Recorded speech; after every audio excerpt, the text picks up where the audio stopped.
I didn't like that last video. So anyway, today we're doing the water pump and tensioner time belt on an '01 Passat. And as you see, I have the nose off the car, which makes this a bit more accessible. This is a 1.8 turbo model. The same thing that's in like the Golf and other models other than the compression and turbo and the fuel management system. As you can see, with the nose off the car, it makes everything just worlds better. On disassembly, you don't need to take the crank nut out.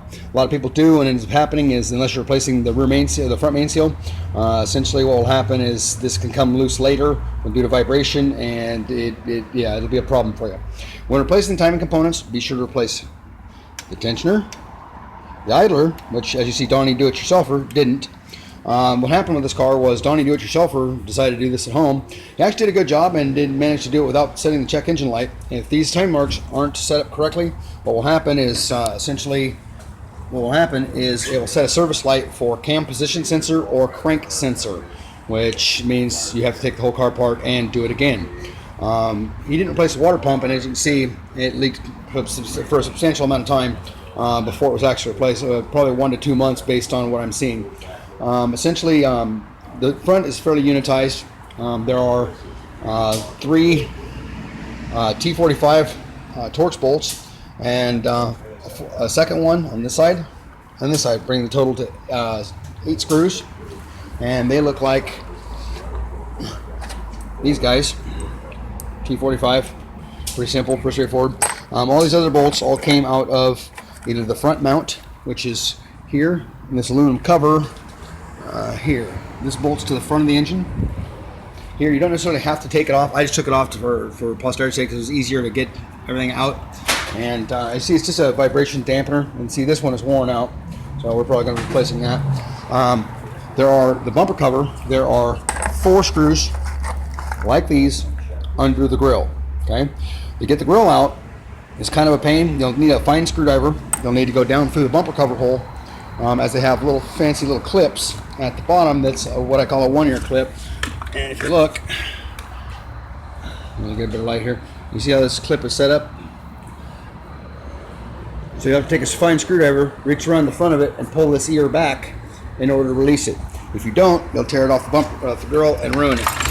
The hood release cable, or the hood release handle here, you'll need to pull the clip out and then take and just gently maneuver it through there. You can take a screwdriver and just give it a little tiny bit of pressure, but don't go hog wild. Here were the 4 bolt holes I was talking about. Those Torx screws came in. They came out of here. And then there's 2 more here with big washers. And then there was one that goes here. And you see this bumper cover's been damaged, so the one that's here is really not doing much.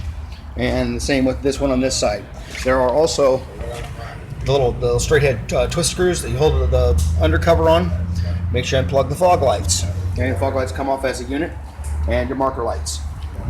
Okay, with that part done, okay, so we got a lot taken apart.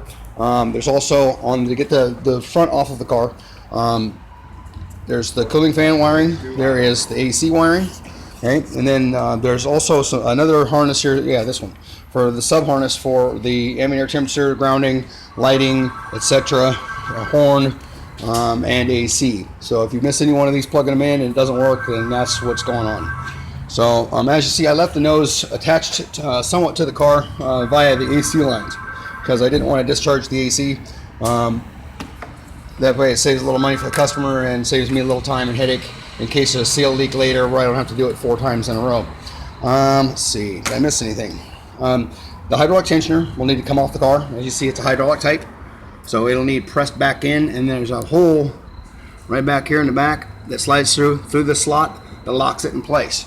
So once it's installed, leave a pin in there until you're ready to take it out, until you've got the belt set and it's right where you're happy with it. Pull the pin out, just lift the tensioner into position like so, and set the belt tension.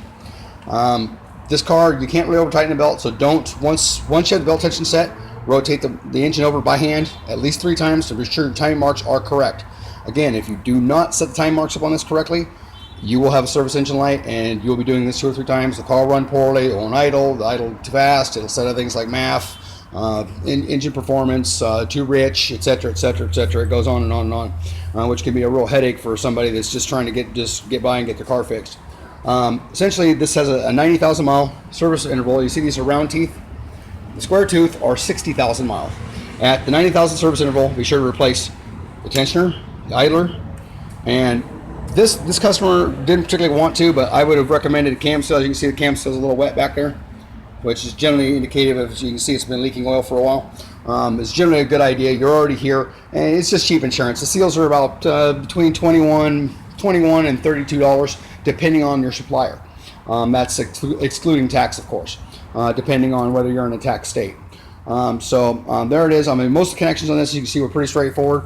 Turbocharged line, the feed line to the intercooler, upper radiator hose, and let's see, there was another one, the lower hose.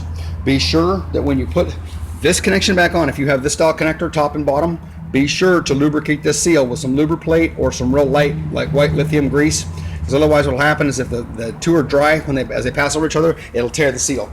This hose is a form-fitted hose. Do not break this clamp, because if you do, this hose, as you see, is a form-fitted hose, which you cannot Mickey Mouse and make work.